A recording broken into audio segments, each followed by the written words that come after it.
Praise the Lord. ஆண்டவராக இயேசு கிறிஸ்துவின் நாமத்தினாலே இந்த நாளிலே கர்த்தருடைய வார்த்தை சங்கீதம் 27 சங்கீதம் 10வது வசனத்தை நான் வாசிக்கிறேன். என் தகப்பனும் என் தாயும் என்னை கைவிட்டாலும் கர்த்தர் என்னை சேர்த்துக் கொள்வார். தேவனுடைய பிள்ளைகளை பக்தன் தாவீது சொல்லிக் கொண்டிருக்கிறார்.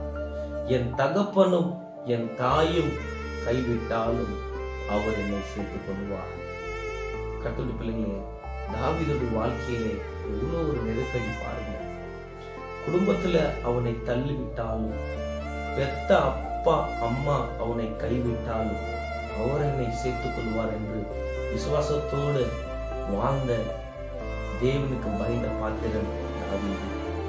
இந்த நாட்களிலே இந்த வாழ்க்கை வாழ்ந்து கொண்டிருக்கிற கர்த்தருடைய பிள்ளைகளை ஆண்டவர் உங்களோடு பேசிக் கொண்டிருக்கிறார். உன்னை யாரு கைவிட்டிருந்தாலும், நீ எந்த இடத்துல அவமானப்பட்டிருந்தாலும், நீ எந்த இடத்துல தள்ளப்பட்டிருந்தாலும் அவர் உன்னை சேர்த்துக் கொள்வார்.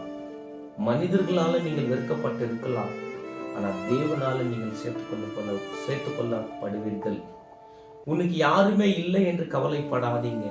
எனக்கு அப்பா இல்லை, அம்மா இல்லை, தம்பி இல்லை, அண்ணா இல்லை, அக்கா இல்லை, தங்கச்சி இல்லை, யாருமே இல்லை என்று கவலைப்படாதீங்க. அப்பா அம்மா தங்கச்சி ஃப்ரெண்டு நண்பன் எல்லாமே இயேசுதான் என்று நம்ம வாழ வேண்டும்.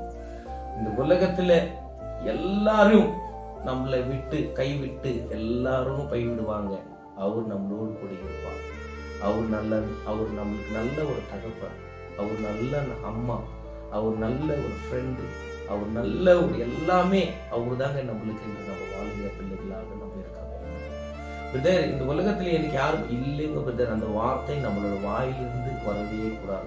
பக்தன் சொல்றா பாருங்க, என் தகப்பனும் என் தாயும் கைவிட்டாலும் அவர் என்னை சேர்த்துக் கொள்வார். அந்த விசுவாசத்தோடு உலகத்துல வாழ்ற நாட்கள் எல்லாம் நம்மளும் அப்படி வாழ வேண்டும் என்று இந்த வார்த்தை மூலமா ஆண்டவர் பேசினார். விசுவாசிங்க. கர்த்தர் தாமே உங்களை ஆசீர்வதிப்பார். ஆமென், ஆமென், ஆமென்.